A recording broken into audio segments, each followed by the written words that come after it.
salah satu nilai penting dari Nahdlatul Ulama, Nahdlatul Ulama tidak pernah punya sejarah mengkhianati negaranya sendiri. Nih, kelompok Wahabi apakah pernah membuat huru-hara di negara ini? Sering.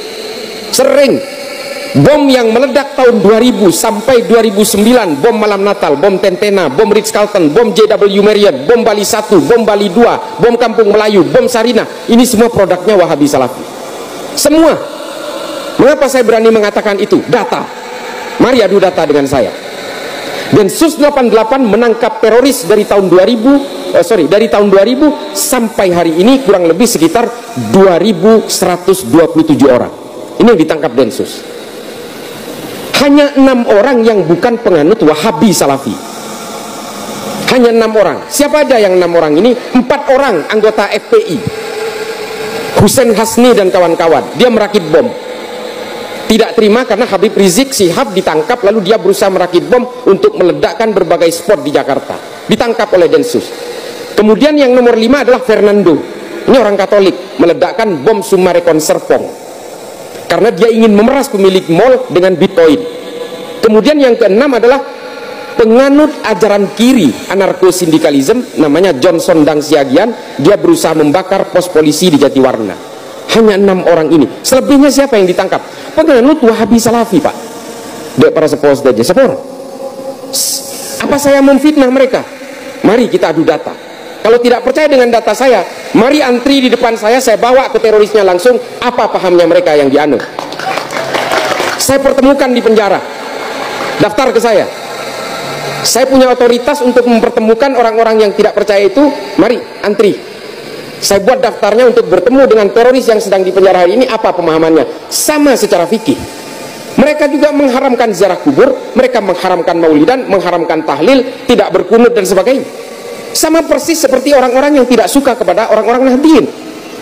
Tapi apakah karena ketidaksukaan terhadap Nahdliyin saya melawan ini? Bukan.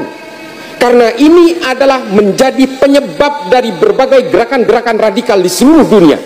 Pak, Bapak Ibu sekalian, saya sudah pernah ke Somalia, saya sudah pernah ke Nigeria, saya sudah pernah ke negara-negara tanduk Afrika, saya sudah pernah ke Sudan, saya sudah pernah ke Bangui, Republik Afrika Tengah, saya menyusur pantai barat Afrika sampai ke Monrovia di Liberia. Penyebab terorisme itu semua sama, ajaran Wahabi Salafi. Saya bertanggung jawab dengan riset ini karena saya hadir langsung ke sana.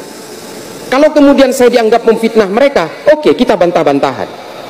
Ustadz-ustadz Salafi yang kita kenal hari ini di berbagai media seolah-olah sejuk, menghina pemimpin haram, berunjuk rasa haram. Bagaimana mungkin kami menjadi teroris sementara merokok saja saya haramkan, mencelakakan diri sendiri saja saya haramkan, apalagi mencelakakan orang lain? Kan dia nikah alasnya. Itu adalah open gateway. Open gateway ini kenapa? Pintu pembukanya.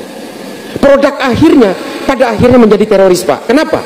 Ajaran ini pada akhirnya membangun kesadaran kognisif, membangun kesadaran secara perlahan bahwa nanti mereka akan benci terhadap perbedaan. Dan ketika dia sudah benci terhadap perbedaan, mereka akan terjebak dalam hakimiyah dan takfiriyah. Mereka akan menghakimi orang yang berbeda dan kemudian mengkafir-kafirkan siapapun yang berbeda. Mereka mengklaim kebenaran bahwa kebenaran hanya miliknya, orang lain yang berbeda dengan dia pasti salah. Nih, orang-orang penganut Ahlus Sunnah wal Jamaah disebut sebagai orang-orang jahiliyah, sampai aswaja pun diplesetkan oleh mereka. Aliran sesat warisan jahiliyah, aswaja diplesetkan oleh mereka. Kita sebenarnya tidak peduli mereka ini punya pemahaman apa, mereka menganut tafsir apa, mau menganut manhaj apa, silahkan, itu hak, kita nggak bisa melarang, semua orang punya hak itu. Tapi tolong jangan benci perbedaan. Kalau mereka ini membenci perbedaan, mereka tidak akan bisa hidup dimanapun. Karena perbedaan diantara semua manusia ini adalah sunnatullah. Saya katakan manhaj salaf itu satu-satunya manhaj yang benar, yang terbaik dan terbenar sebagai barometer kebenaran. Jadi manhaj salaf manhaj yang paling benar dalam segala hal.